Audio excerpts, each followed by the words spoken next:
Hi, everyone. This is Rico Figliolini, host of Peachtree Corners Live, the city podcast that hopefully you guys are always listening to when it comes out. We are on Facebook Live, and we are recording today, Saturday morning, on a live broadcast that's going to be simulcast later today or later this weekend, both on YouTube and Facebook.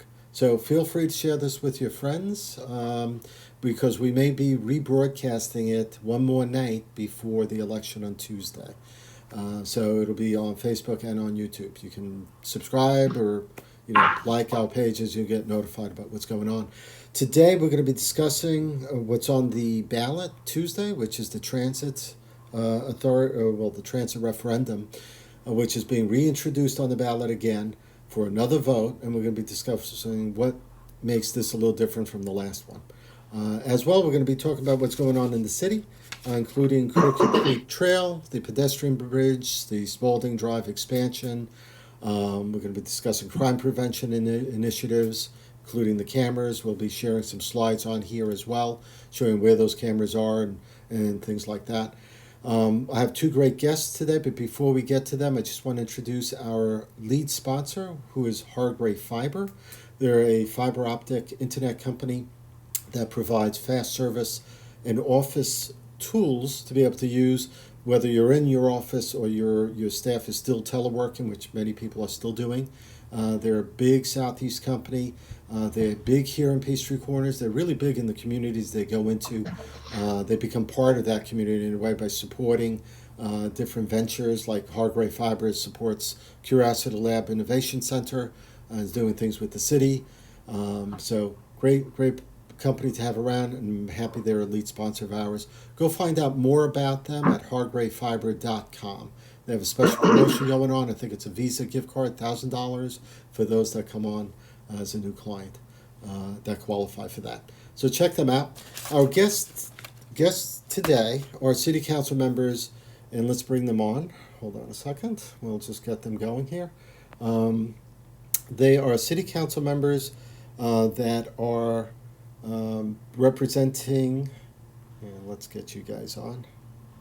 Phil Sod, representing District 1, he's Post 1. Phil's on the right side. And Weare Gratwick, who's on the left side here. Hey, guys. Good to be with you, Rico. Good Morning, same here. Rico. Good to see you guys, and thanks for coming out Saturday morning for this, and also with the technical problems at the beginning. It's a cat video, but we won't get into it. But I appreciate you guys being with us. Weare Gratwick represents Post 6. He's an at-large member. That means everyone in the city votes for that position. And Phil represents District 1. Describe where District 1 is for those that aren't familiar with that, Phil. Sure, Rico. So District 1 actually borders with the city of Dunwoody along Winners Chapel Road and goes up Spalding Drive, cuts across Holcomb Bridge, and then goes all the way to Buford Highway and back down to Amwile and connects to Winners Chapel. Excellent. So what we're going to be discussing today, let's jump right into it, right? We're going to be discussing the transit referendum. So I'm going to have Phil lead off that discussion about what's different. Why is it on the ballot again, Phil? Sure. So Rico, when voters go to the polls for the general election on November 3rd, the last question on the ballot is the transit referendum. And this is a very important question because it could impact sales taxes for the next 30 years. So the referendum is a 1% sales tax increase for the next 30 years. When you look at the state of Georgia, there's 159 counties. Gwinnett County is growing at such a pace that it's on track to become the largest county in the state. Right now, we're about 950,000 citizens. Studies show that by the year 2040, we could be up to 1.5 million citizens. So we've got a significant traffic problem in the county, and this plan is Gwinnett County's way of accommodating current and future transit needs. Yeah, I'm going to just throw up a slide, if you will, so this way people can see what this looks like. So this is the first slide off a town hall meeting presentation you had just recently. And this looks like the map and how that would affect Gwinnett County once it's fully done, right? Because Yes. not all of this exists right now, or most of it. And that big, thick red part towards the bottom part of which I was able to highlight it, that would be, I guess, the MARTA station, the heavy rail that would be coming into Gwinnett? That would be the heavy rail. That would be the heavy rail. Okay, and the rest of it is transit, buses, and additional? Bus rapid transit, arterial rapid transit, local bus lines, but local bus lines. Okay. So, all right. So that's cool. Let's just let's bring you guys back on and take the map off. So I think the last time that was defeated, right? The heavy rail was still part of this. The difference, though, is what? What's different than, because the heavy rail's back in here again. So yes, you're right. So local control is one of the differences. And by the way, there was an article in the AJC Thursday morning that I thought did a good job of clarifying the differences between 2019 and this time. But local control, the dollars stay in Gwinnett County. They're collected through the ATL, not part of MARTA. The only involvement MARTA will have is the 4-mile stretch of the heavy rail up to the OFS site there at Jimmy Carter and 85. Okay. And the reason they have to be involved in that is that state law, that anything's heavy rail has to be MARTA. Everything else will be Gwinnett County controlled. I think originally, if it was last year, was the tax would be administered through a different organization. That was a coalition of counties. ATL. Right? ATL. But now that all that money will be taken care of by the county. Well, I think it's collected through the ATL this time and not Right. through MARTA. Before, I think it would have been through MARTA. Now it's through the ATL, which is the Atlanta Transit Link, which is Okay. was established a couple, 3 years ago to kind of be the overseeing body of all transit throughout the metropolitan Atlanta area, so that there is some.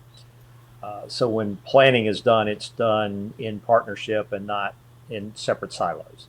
Okay.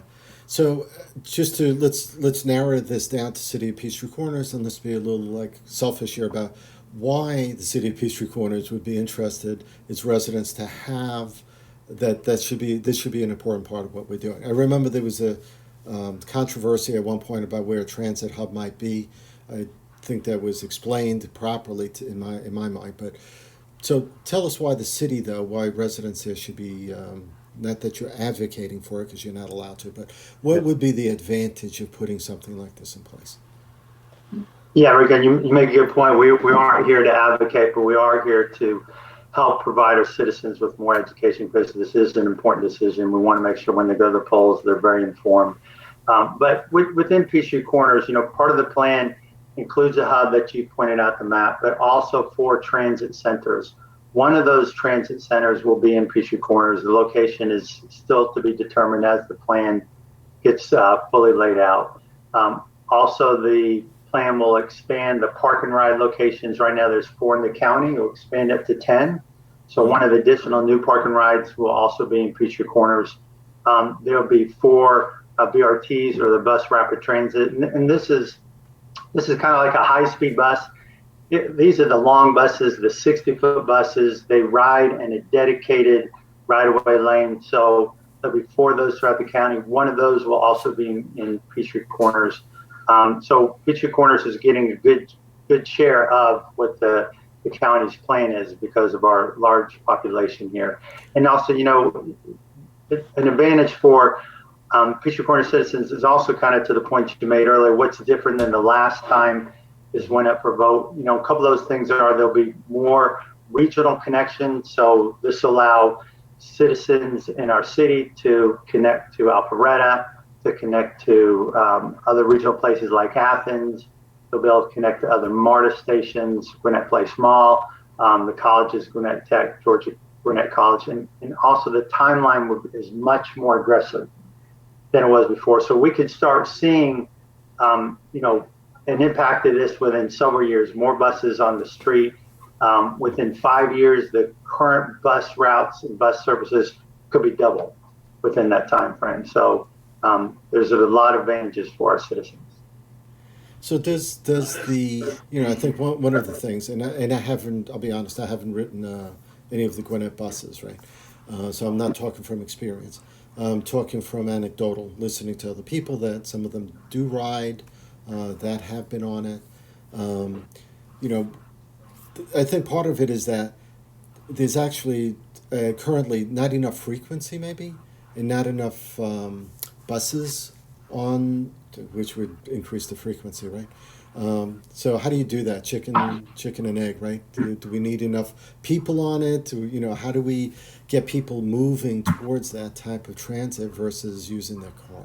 I think one of the things one of the first things Peachtree Corners would see is the arterial bus lines, which are they're not in dedicated bus lanes like the BRT or bus rapid transit is, but it does have signalized priority going through signals, and it gets people where they want to go faster, less stops. Okay. So it's more direct connect. And I think that's what we'll initially see in Peachtree Corners, obviously up the main thoroughfares, which are Peachtree Industrial and Peachtree Parkway. So connectivity, obviously having connectivity to the Doraville MARTA station, getting to the airport. And these are things that are important to the businesses here in Peachtree Corners. Obviously, it's the lifeblood of those businesses are the workers and getting them to work once we can return safely to work. Right. And having accessibility, those are the drivers that if you are those are the things you're looking at if you favor transit, or this referendum. Okay. And then as far as transit hub, I don't know if it's already predefined where that may be. I know the negative side of seeing a transit hub sometimes, of the way it looks and the way it could end up looking in a few years. Some people look at just the transit hub being just that, or if there's multi-use surrounding it, where there's retail and apartments and offices, looks a little different, that type of transit hub. It's interesting, Rico, that if you look at some of the other large cities in the country, Mm-hmm. where transit stations are located are actually, in affluent, economically advantaged areas.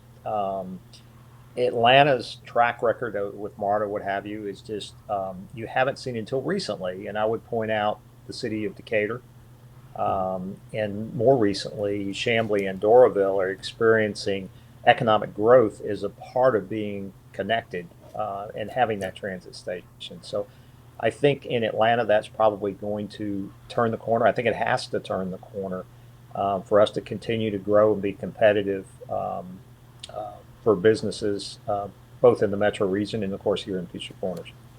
Sure, and like Phil said, I mean, these things take time. Even though the shorten, we're still talking 4 or 5 years maybe before we see some activity that way, because things have to be planned That's out, right. right? Routes have to be, easements have to be taken, or things have to be purchased to be able to make the infrastructure work. So planning it out over the next decade is important if we're going to be 1.5 million people in Gwinnett. Yes. I mean, we could be a city just by ourselves almost, right? Yeah. The We're county. already larger than most cities. Yes, yes. And So, it's not as simple, Rico, as just, writing a check for a bus. I mean, those buses are built to order. When they get ready to buy a bus, it's an 18-month plan to build that bus. right, and also there's probably going to be Appreciate public discussions, right? Should it be electric? Should it be natural gas? How it. how are we going to approach a smart future if we're still going to be using gas guzzling transportation? How are we going to be sustainable? I mean, I'm sure those will be some discussions. And Yes. Yeah. all right, so for those that may have further questions about transit, I'm going to have that link to the AJC article on the show notes. I'll be posting over the weekend, so you can check that out. Is there anything else you guys want to say about transit? I would just reiterate what Phil said is the primary differences between this and the 2019 referendum is the local control, getting the services to the Gwinnett County residents sooner than the original referendum called for, and as Phil pointed out, more connectivity. And I think the connectivity directly to Athens, to UGA, is pretty cool. Yes, I saw that. I think at one point, wasn't that called the brain train or something? Or That maybe that, that was Originally, I think that was the original thought. It was to connect Emory, Georgia Tech, and University of Georgia. Oh yeah, I mean that would be phenomenal, right? Yes.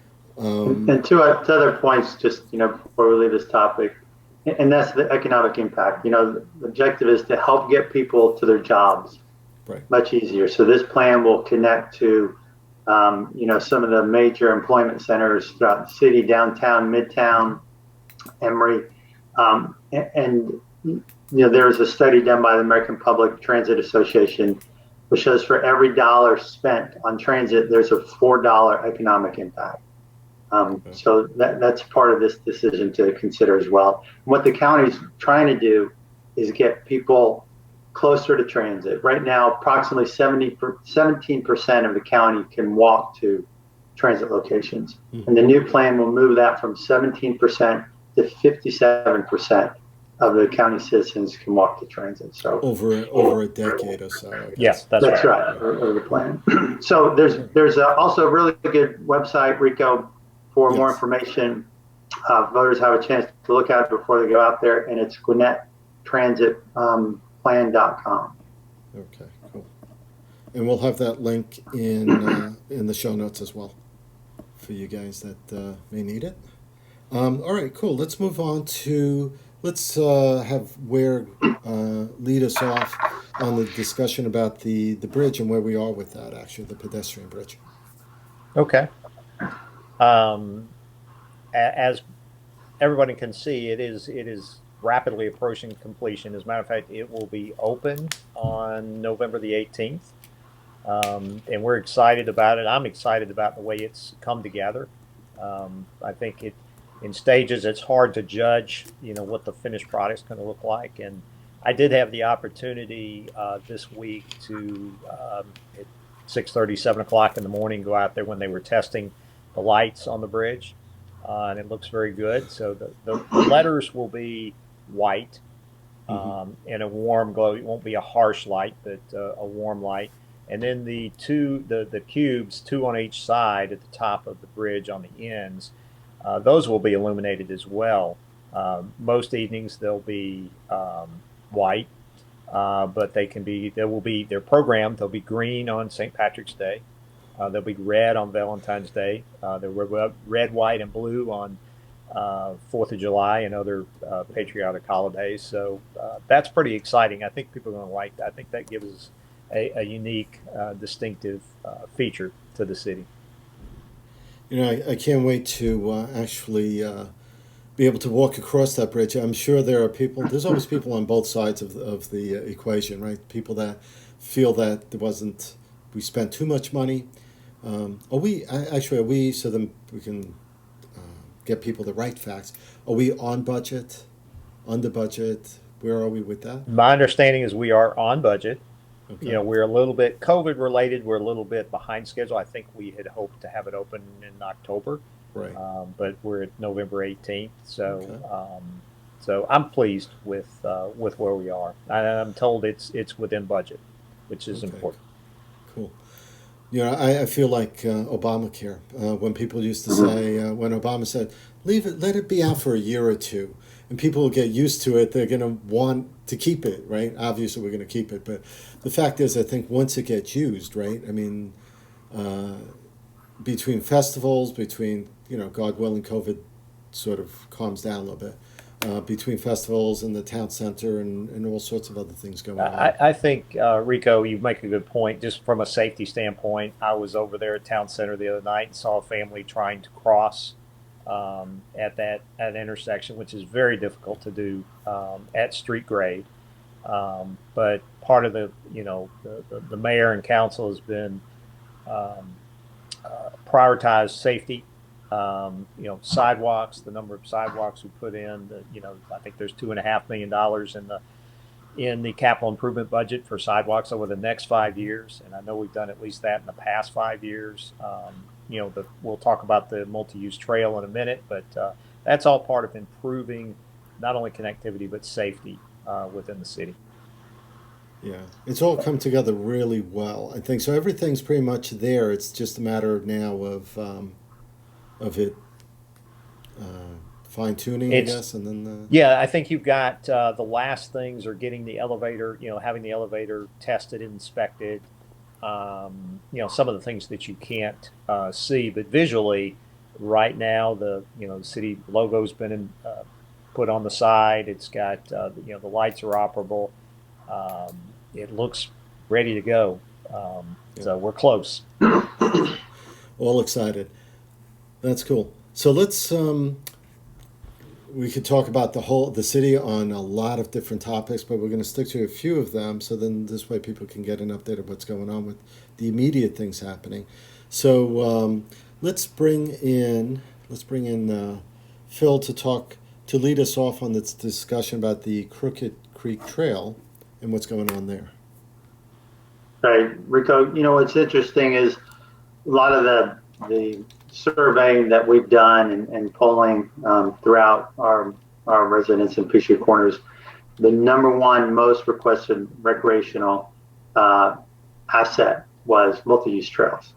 And so we've started the process of building the Crooked Creek multi-use trail, which will be a 10 to 12 foot wide trail that runs along Crooked Creek. And there it is, the big green arrow in the middle right there. It's approximately 2.7 miles long, and it's part of the 11.5 mile multi-use trail system that's planned throughout the city.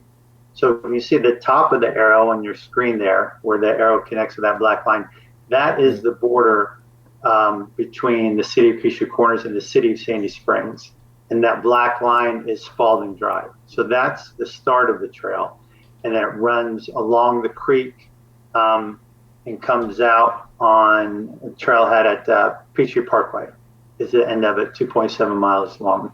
Yeah. So we've started the process of the trail, and we kicked it off with a feasibility study, which was a 1-year study that we did. It was a 10-member project team that worked on it, and they ran a series of tests and surveys, or sorry, not tests, but meetings. They had 18 stakeholder meetings.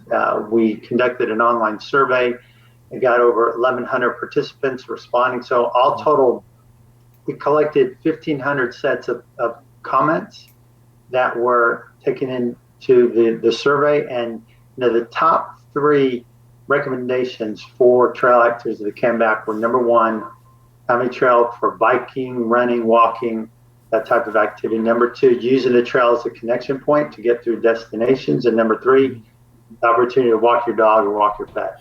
So those are the top 3 activities that came back from the information we collected. So how long will the trail take to actually, start to finish, I guess? Yeah, that's a good question. So we've completed the study, which we needed as a beginning point for some of the other activities, which include other things that are underway now: surveying, permitting. We've got to acquire right-of-way land. We are now identifying funding sources. It's a large investment to build a trail like this, especially out in the woods along water. So we're looking at grants, SPLOST funds, the ARC for funds, and partnerships with other nonprofit type organizations. So all these activities are underway. The point in time where you're actually going to see concrete come out of the ground and build sidewalks is really going to be determined how long these other activities take. So right now it's hard to pinpoint a time frame on that. But what's exciting about it is, if you've ever been along Crooked Creek Trail, it's a part of the city that's really a hidden treasure. I mean, you can be out in the trail, look around, and you see a woods. It's hard to imagine that you're in the middle of Peachtree Corners and part of Metro Atlanta, because it's so secluded there. And so and it's not like no one can go on that trail. I mean, there is a trail there. It's just not going to be, as well done, right?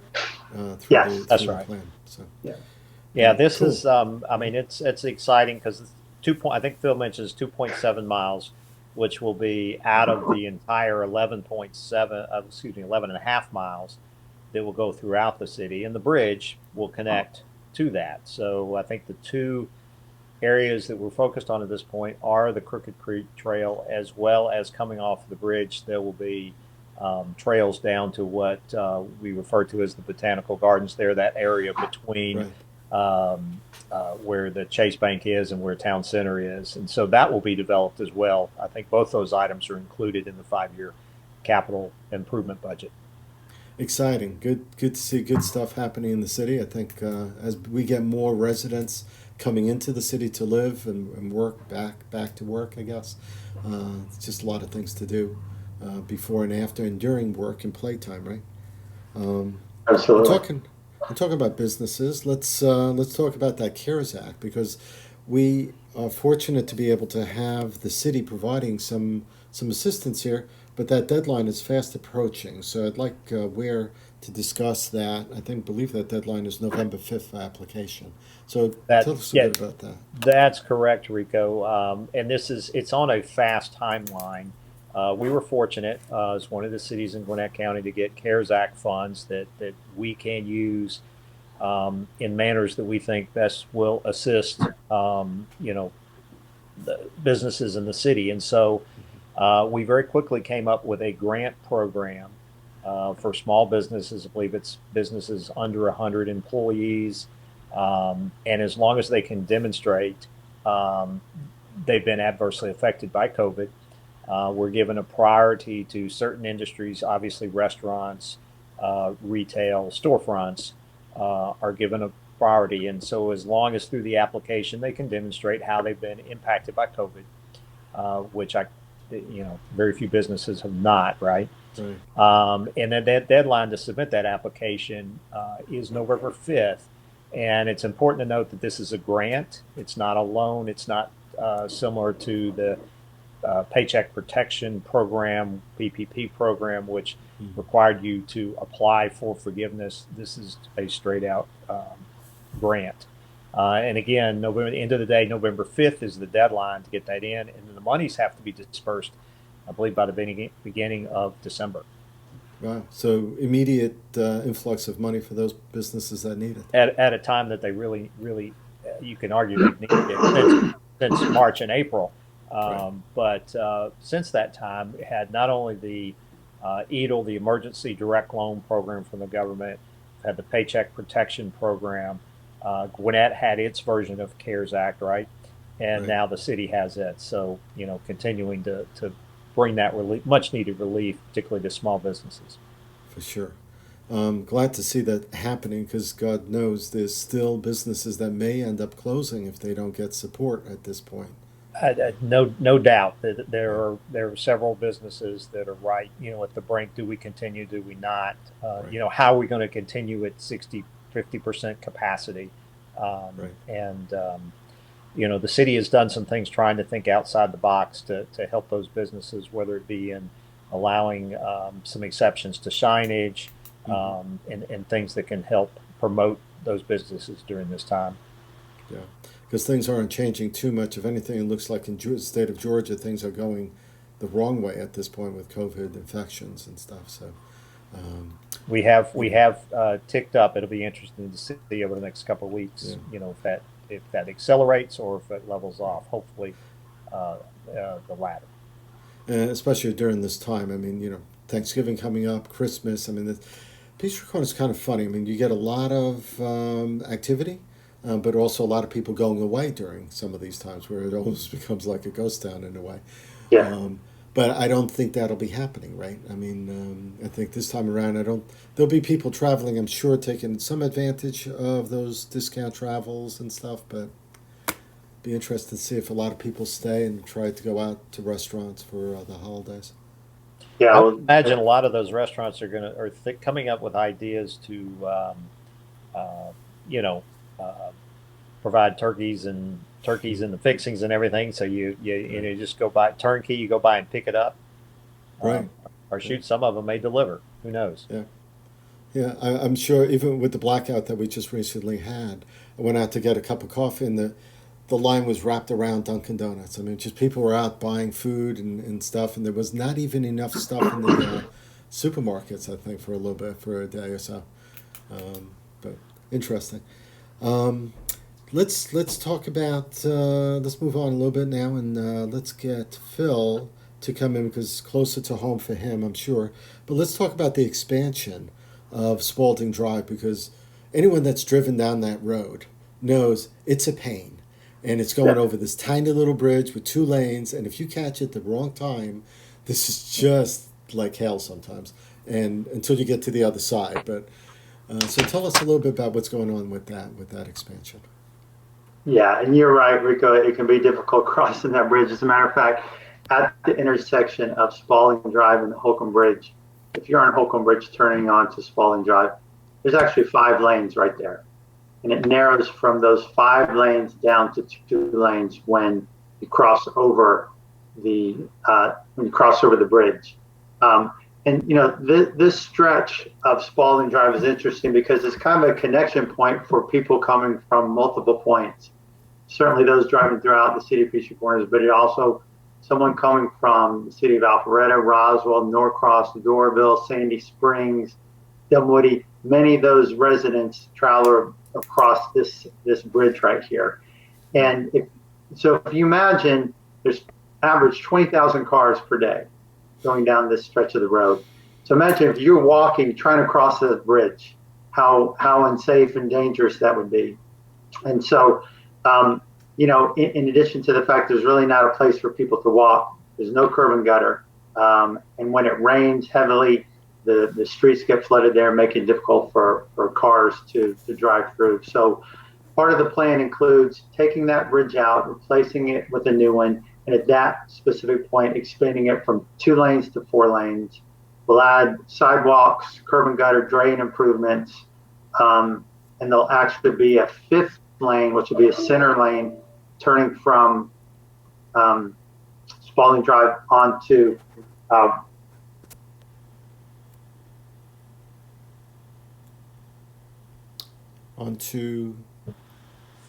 Nope. On the Winter's Chapel. I'll finish that. Yeah, finish that off for me. Under Winter's Chapel. No, the exciting thing about this project is it's not a project that the city really could afford to do in one bite on its own, because it's a joint splosh project. The lion's share of the funding for this is coming from, believe it or not, the city of Sandy Springs and Gwinnett County. I think our contribution to it is somewhere in the line of $500,000 over 3 years. So it really is a great amenity and improvement that the city is getting because of this joint SPLOST program. Well, good to see. I mean, that definitely is a place that needs work, and I'm glad to see that. Well, it's going to be. I can't wait to see it, because the bridge is. I think they're going to elevate the bridge about 9 feet above where it is now. So it's quite a heavy duty project. So it'll be fun to see that come to fruition. Well, that probably engineering wise, that probably makes sense, because if you're making it 4 lanes, I guess that's right. To be able to do that. To be able to have that space there. So, and you know what's funny? I never knew up until recently, up until a few years ago, I didn't realize Sandy Springs bordered right close there. It was like, yeah, isn't that odd that you know, as we call it, I guess the Little Publix that everybody affectionately refers to as the Little Publix is right. In the city of Sandy Springs. Wow, and the other 3 intersections there at Spalding and Holcomb Bridge are in the city of Peachtree Corners. Right, really odd. Well, let's. We had some technical part that Phil's going to come back on, but let's take you in, and Weare, if you could talk with us about the little bit about the crime prevention initiatives that's going on with the city, and the cameras, the license plate recorders, and what's going on there. So give us a little understanding what's happening. Sure. This is something. It's a brand new initiative, and we just have. I guess we're going to work it out with Flock, who provides the cameras, and we will be able to work with Gwinnett County Police, and they have identified, I think, the initial 25 locations for those cameras, which will be basically aimed as license plate readers that will pick up anybody coming into the city, and those 25 points will pretty much capture in the entire city. And so they're not red light cameras, they are license plate readers. So they're set up in positions so they will take pictures of license plates as those vehicles pass through the city. And if any of those plates have been reported, if the car is reported stolen, if it was used to commit a crime, that information gets directly to the Gwinnett County Police, and they can immediately send out, patrolmen in the area. Right. And so it should help provide even safer for our citizens here in Peachtree Corners. So we're looking forward to that. I'm sure you want to ask about the neighborhoods being able to Sure. access, those again, they're license plate readers, not cameras. And the city will work with any subdivision neighborhood that wants to put that in. The program we were initially looking at would have allowed the city to get a better pricing on the cameras and pass those along to the neighborhoods. That program has been discontinued. And so we won't be able to take advantage of that. The city wants to work with any HOA neighborhood that would like to have the license plate reader available. City wants to do that. There'll be different things happening as far as how you're going to finance this, depending on the subdivision, whether they have an HOA. Yes, that's right. Depending on whether they have mandatory HOA dues or not, is it in the right of way? Is it owned by the HOA? Those type of things will impact how that does. So there's really no size fits all. It's kind of right. Case by case basis, I think, is how we'll work through that. All right, cool. I welcome it. I'm sure there are some people that think Big Brother is coming in to look at these things. I mean, we're not London where we have like a gazillion cameras looking at everyone, right? And the fact that these are license plate readers, not red light ticketing, not facial recognition type cameras. That's right. And I think it's important to note that we will not be accessing those pictures. Mm-hmm. They'll be, used by the Gwinnett County Police, and then only when there is a reason to do so. Right, and those reasons are predefined reasons because maybe it's. And I think the data is only kept for 30 days, so it's not like that's kept on file forever. So there has to be a crime committed, a report on file, during that time period to capture that. And if a community would want that camera, let's say outside their entrance, exits, or even within, probably, let's say by swim and tennis club, those cameras are, again, still just for license plate recognition. If there was a burglary done, that would be one advantage, to be able to see a car and be able to get the license plate at the time. And that would only be able to be accessed based on predefined conditions within the HOA or however that's done. Yeah, ideally they would want to have that only accessed by the police department. All right, cool, great. Another advantage too, because our city borders other cities such as Dunwoody, in my district, and the way it can be set up is so that when there is a license plate that shows up as a BOLO or a hot alert, not only can Gwinnett County Police be notified, but also the City of Dunwoody Police can be notified at the same time.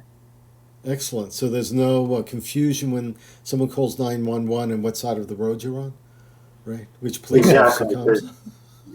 Yeah, in District 1, people think Winters Chapel is the borderline between Dunwoody and Peachtree Corners. It kind of is, but it goes like this. It goes in and out. Yes. You wouldn't know where you are until that's the problem with borders. So, yeah, but I mean, we showed a map before, I think, about where those cameras would essentially be. That was this map. I mean, they're covering the whole city, which is good, right? I don't know if this is actually all the places, locations. Yeah, I think there's probably been, at our last city council meeting last week, we were shown an updated map with the with the LPRs, license plate readers, locations, and there's 25 of them around. Again, they're in positions so that they're capturing the traffic coming into the city. Okay. For example, Holcomb Bridge and Spalding coming in, coming east, Sure. up Buford Highway coming south into the city. Those places like that. Yeah, I think our city's interesting in the fact that the through fare or the through traffic that we get along 141, Peachtree Industrial, Holcomb Bridge, Jimmy Carter, people are coming through and out of the city. I don't think most people understand that most of the workers in the city don't even live in the city. So, I think having security certainly should make people feel safer. Mm-hmm. And Gwinnett County Police have done a great job, I think, so far for us. They really have, and that's one of the. I think that's sort of the unsung heroes for us in the sense that they provide great resources to the city. I think they keep us safe and do a great job, and our citizens get really what we pay in county taxes for police protection. Excuse me. Compared to what it would be if we stood up our own police department is quite eye-opening. I'm sure.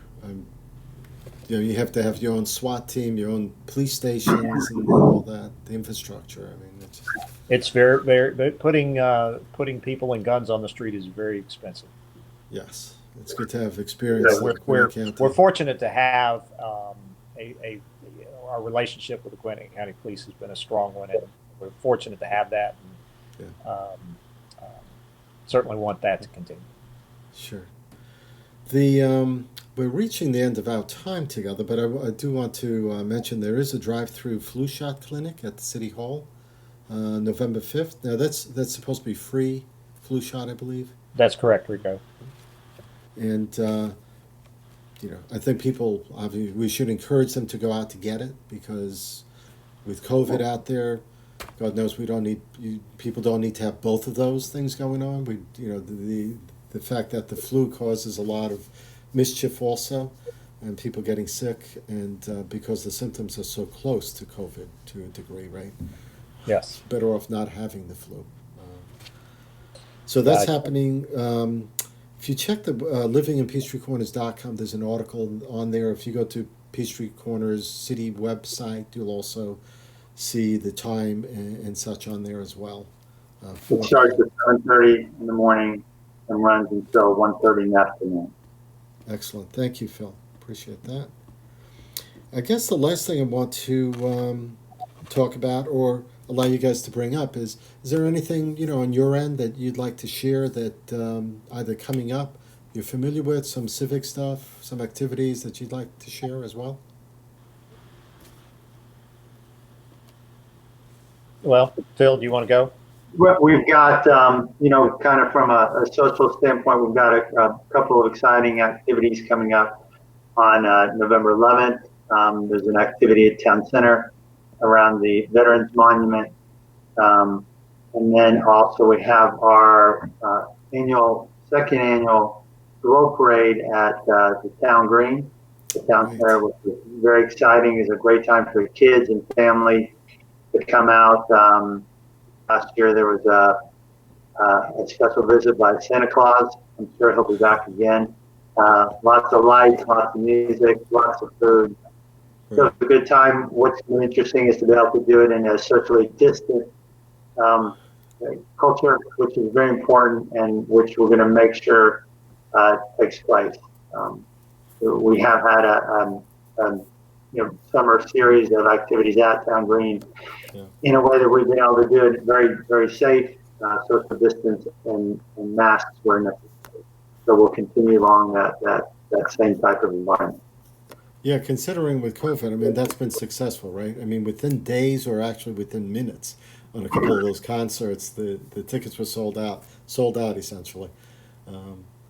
That has really been exciting that we have been able to safely do those events, and as long as we can continue to do them in a safe manner, we will continue to do so. A lot of places that, don't have the advantage of being able to do that in the manner we can. So Yeah. that has been rewarding to know that we've been able to do that. Yeah, you know what's good too? I think right off town center, there's a fitness trail. And I don't know if that's officially opened yet or not. Some people are using it. We did a pet shoot there for our recent Mm-hmm. issue. And we met up with some fitness club there. Actually, one of the city council members was there also working out and climbing the walls over there. Um, it's some really cool stuff going on there. So people should check it out. More to come.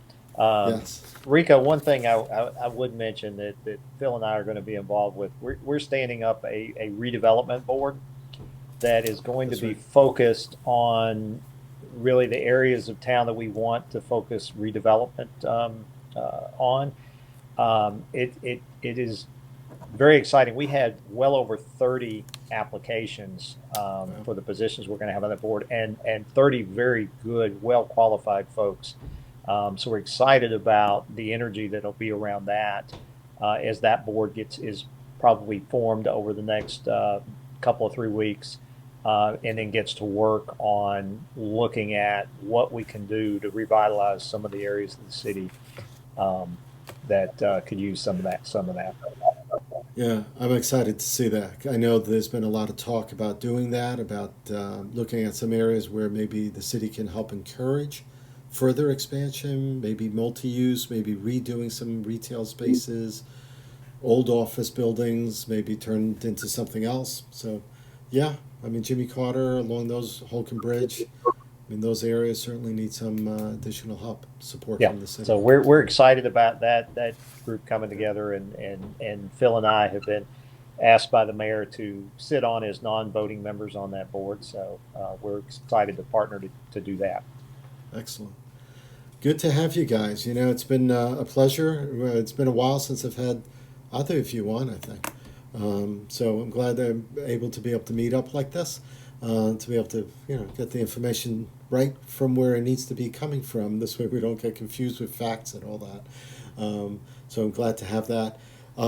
Listeners, feel free to comment in the post, whether it's on YouTube or whether it's on the Facebook page. If you have further questions, just put them into the comments, and hopefully we can get some answers to you as well. So I want to thank you guys for being with me this morning.